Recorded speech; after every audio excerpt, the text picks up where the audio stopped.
आज जो कहानी मैं आपके लिए लेकर आई हूँ, उसे पढ़ते वक्त सच में मुझे भी बहुत ज्यादा दुख महसूस हुआ।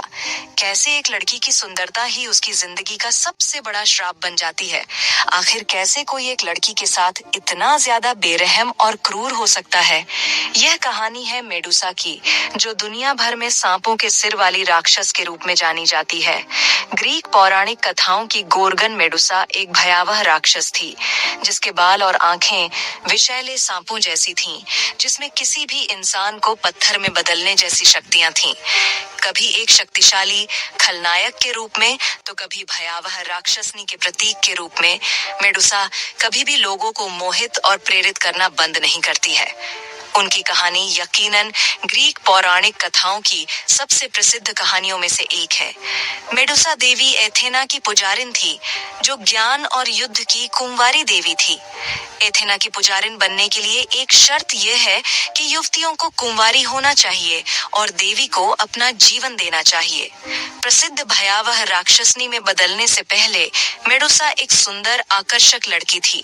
उसके सुनहरे बाल थे, जो उसके कमर तक आते थे और उसकी सुंदरता को और भी ज्यादा निखारते थे। कहते हैं कि मेडुसा इतनी सुंदर थी कि लोग एथेना के मंदिर में उसकी पूजा करने कम और मेडुसा को देखने ज्यादा आते थे, जिसके कारण देवी एथेना भी मेडुसा से ईर्ष्या करने लगी थी। यही कारण था कि एथेना अपनी सच्ची भक्त से ही नफरत करने लगी थी। एक दिन पोसिडॉन, समुद्र के देवता और एथेना के प्रतिद्वंद्वी, ने मेडुसा को देखा और मंत्रमुग्ध हो गए। लेकिन मेडुसा देवी की वफादार पुजारिन थी। उसने ब्रह्मचारी रहकर देवी एथेना के लिए खुद को समर्पित कर दिया था, इसलिए उसने उसे अस्वीकार कर दिया। लेकिन पोसिडॉन व मेडुसा के इस इनकार को अपना अपमान समझा और उसने मेडुसा और एथेना दोनों से बदला लेने के बारे में उसने एथेना के मंदिर की सीढ़ियों पर पुजारिन का बलात्कार करके एथेना को अपमानित करने का फैसला किया। ऐसा करने के बाद पोसिडॉन गायब हो गया और मेडुसा को कमजोर और बेसहारा छोड़ गया। हालांकि पोसिडॉन ने मेडुसा के साथ दुष्कर्म एथेना के सामने ही किया था, लेकिन फिर भी एथेना ने पोसिडॉन को रोकने की कोशिश नहीं की, बल्कि उसने इसे एक मौके की तरह देखा और बाद में अपनी ईर्ष्या के चलते मेडुसा पर उसकी मंदिर को अपवित्र करने का इल्जाम लगाकर उसे भयंकर श्राप दिया और उसके सुंदर बालों को जहरीले सर्प में बदल दिया। यहाँ तक कि उसके सुंदर रूप को एक राक्षसनी में बदल दिया, जिसकी आंखें देखने मात्र से कोई भी इंसान पत्थर में बदल सकता था। हालांकि कई विद्वानों का तर्क है कि मेडुसा और पोसिडॉन का रिश्ता सहमति से था।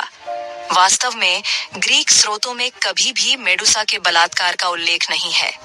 केवल ओविड ने समुद्र के देवता द्वारा महिला के सम्मान के उल्लंघन करने की बात कही है, पर हर कोई इस बात से सहमत नहीं है। माना जाता है कि मेडुसा की दो बहनें थीं, जिनका नाम स्टेनो और यूरिले था। ग्रीक पौराणिक कथाओं में उन तीनों को गोर्गन के नाम से जाना जाता था।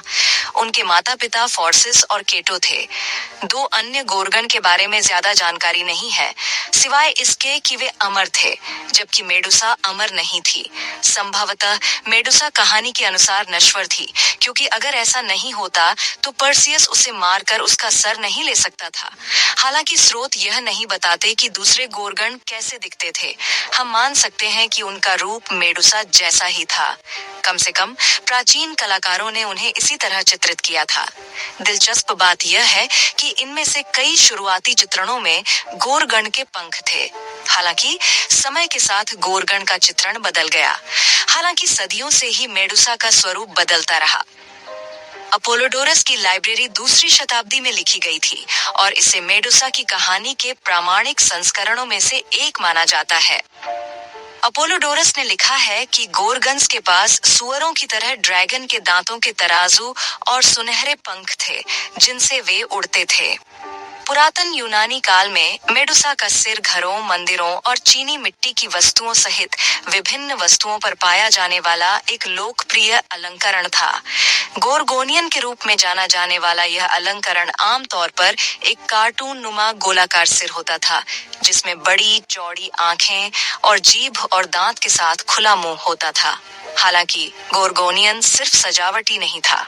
मेडुसा का सिर एक शक्तिशाली प्रतीक था, जो बुराई को दूर भगाता था और सुरक्षा प्रदान करता था। सदियों से मेडुसा के सिर को अस्वाभाविक रूप से बड़ा और गोल दिखाया जाता रहा है। जहां ग्रीक कवि ने गोरे गालों वाली मेडुसा की बात की थी। हेलेनिस्टिक काल से ही कलाकारों ने मेडुसा को थोड़ी अलग आंखों वाली और बालों के बजाय सांपों वाली महिला के रूप में फिर से कल्पना की।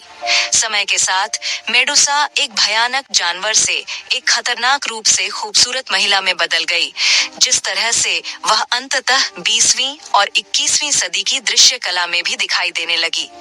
वही एथेना की नफरत मेडुसा के लिए कम नहीं हुई, बल्कि वह समय के साथ और भी ज्यादा बढ़ती गई। अगर आपको लगता है कि एथेना ने मेडुसा को गोरगन में बदलने के बाद उसके साथ दुर्व्यवहार करना बंद कर दिया है, तो आप गलत हैं। हालांकि वह ज्ञान की देवी थी, लेकिन एथेना एक ग्रीक देवता के लिए भी ठंडे खून और क्रूरता का एक पौराणिक उदाहरण थी।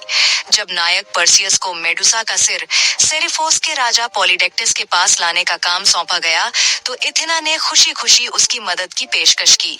अंत में पर्सियस ने मेडुसा को सफलतापूर्वक मार डाला, लेकिन क्या वास्तव में उसने ही उसे मारा था? अगर हम मिथक को करीब से देखें, तो हम महसूस करेंगे कि एथेना ही असली मास्टरमाइंड थी। इसके बारे में हम आगे जानेंगे। हमने मूवी और सिनेमा में तो बहुत बार पर्सियस को मेडुसा का सिर काटते हुए और उसको मौत के घाट उतारते हुए देखे, तो चलिए जानते हैं इस बात के पीछे की असली सच्चाई। मेडुसा का सामना करने से पहले पर्सियस ने खुद को कुछ वस्तुओं से सुसज्जित किया, और इन वस्तुओं को प्राप्त करना कोई आसान काम नहीं था। अकेले पर्सियस उन्हें प्राप्त करने के उनके करीब भी नहीं पहुंच सकता था। अगर पर्सियस को एथेना की मदद ना मिली होती, तो मिथकों का मानना है कि पर्सियस को सेरिफोस के राजा पॉलीडेक्टिस द्वारा धोखा दिया गया था, ताकि वह राजा की शादी में उपहार के रूप में मेडुसा का सिर ले आए। पर्सियस ने मेडुसा को ढूंढना शुरू किया, लेकिन उसका स्थान एक रहस्य था। एक देवी एथेना की अप्रत्याशित मदद के बिना पर्सियस इस बात से पूरी तरह अनजान होता कि मेडुसा को कहां खोजना है। हालांकि पर्सियस को एथेना की मदद मिली, और एथेना ने उन्हें ग्रे के रूप में जानी जाने वाली 3 बूढ़ी महिलाओं का मार्गदर्शन किया, जो स्टाइजियन अप्सराओं के ठिकाने को जानती थीं। इन देवताओं ने पर्सियस को ऐसे गैजेट्स से लैस किया था जिनसे जेम्स बॉन्ड भी ईर्ष्या करेगा। एक अदम्य दरांती यानी तलवार, एक किबिसिस यानी मेडुसा का सिर रखने के लिए एक बैग या बटुआ, और हेड्स का हेलमेट जो इसे पहनने वाले को अदृश्य कर देता है। पर्सियस अप्सराओं को छोड़कर उस गुफा में चला गया जहां गोरगन्स, मेडुसा और उसकी बहनें रहती थीं। वहां उसने अपने लक्ष्य को सोते हुए पाया। चुपचाप आगे बढ़ते हुए उसने मेडुसा की ओर पीठ कर ली, और अपनी सुनहरी तलवार और ढाल का उपयोग करते हुए मेडुसा की तरह बढ़ा। दरअसल पर्सियस को एथेना ने दर्पण के रूप में ढाल दिया था। वह अपने लक्ष्य के करीब चुपके से पहुंचने में कामयाब रहा, और अपनी दरांती से मेडुसा का सिर काट दिया। तेजी से उसने सिर लिया, उसे अपने बैग में रखा, फिर जल्दी ही हेड्स के हेलमेट का उपयोग करके अदृश्य हो गया और अपने पंखों वाले जूते के साथ उड़ गया। गोरगन्स ने उसका पीछा किया, लेकिन पर्सियस अदृश्य था और हवा की तरह तेज था। इस कहानी में एक और आश्चर्यजनक मानता है कि जब पर्सियस ने मेडुसा का सिर लिया, तो कुछ असाधारण हुआ। जब पोसाइडन ने मेडुसा का बलात्कार किया, तो ऐसा लगता है कि वह गर्भवती हो गई थी, लेकिन किसी कारण से उसने कभी अपने बच्चों को जन्म नहीं दिया। नतीजतन जब उसका सिर कट गया, तो 2 बच्चे छेद से निकले थे। ये बच्चे क्रिसोर और पेगासस। क्रिसोर 3 सिर वाले विशालकाय गेरियन का पिता बन गया, जो मुख्य रूप से हेराक्लीस के साथ अपनी लड़ाई के लिए जाना जाता है। पेगासस एक पंख वाला घोड़ा था और सबसे प्रसिद्ध पौराणिक प्राणियों में से एक था। तो गोरगन मेडुसा ने घोड़े को जन्म क्यों दिया? शायद इसलिए क्योंकि पोसाइडन घोड़ों का देवता था। कहा जाता है कि मेडुसा के सिर ने मेडुसा की मृत्यु के बाद भी अपनी शक्तियां बरकरार रखी, इसलिए। कहानी को और आगे ले जाने से पहले आप सब लोगों से मेरी एक रिक्वेस्ट है, प्लीज अगर आपको मेरी ये कहानी पसंद आ रही है, तो प्लीज चैनल को सब्सक्राइब करें और वीडियो को लाइक करना बिल्कुल भी ना भूले। अब बढ़ाते हैं कहानी की तरह। पर्सियस मेडुसा का सिर लेकर ग्रीक द्वीप सेरिफोस के राजा पॉलीडेक्टिस के पास गया।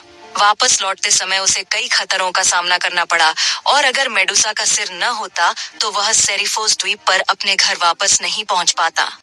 पर्सियस ने पहली बार टाइटन एटलस के खिलाफ सिर का इस्तेमाल किया था। जब टाइटन ने सिर देखा, तो वह डर गया और उत्तरी अफ्रीका के एटलस पहाड़ों में बदल गया।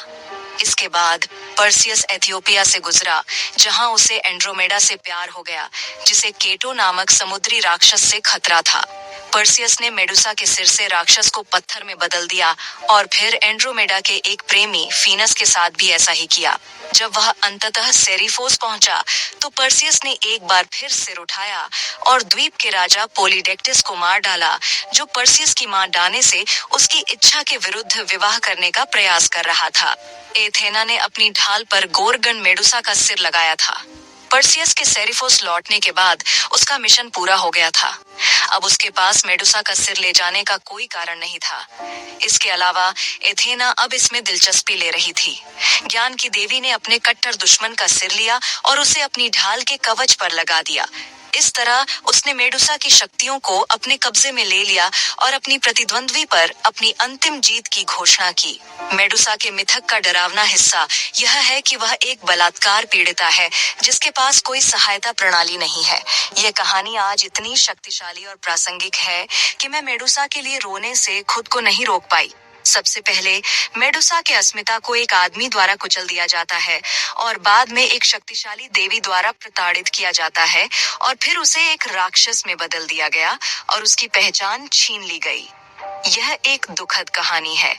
यह और भी दुखद है कि इतिहास मेडुसा को एक राक्षस के रूप में याद करता है, न कि एक पीड़ित के रूप में जो वह थी।